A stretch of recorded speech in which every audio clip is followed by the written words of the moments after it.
New syllabus primary mathematics Oxford grade 6 second edition page number 6 question number 13 simplify each of the following algebraic expression. Question A solve करते हैं।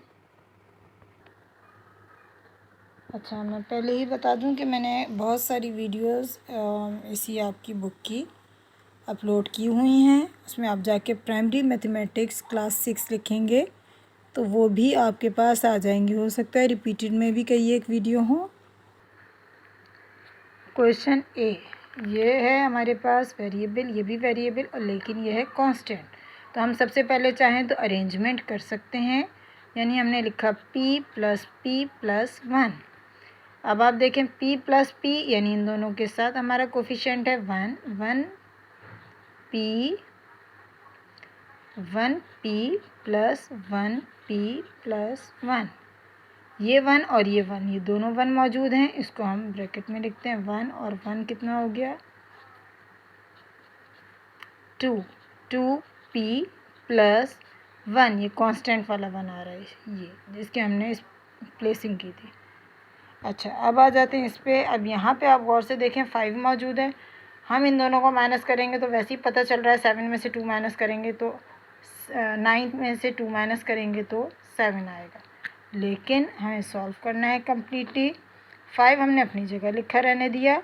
अब ये plus है, मैं बाहर plus की साइन लगा रही हूँ। क्यों?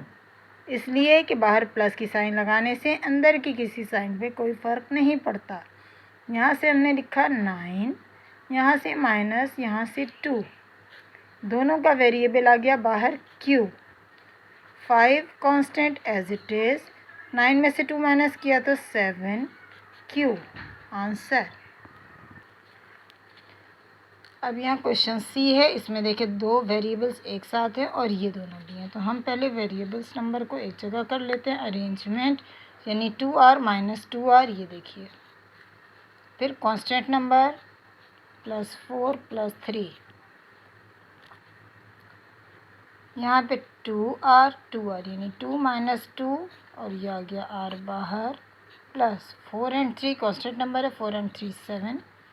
यहाँ पे देखें 2 - 2 से कैंसिल करें तो 0 आता है और यहाँ क्या आ गया r।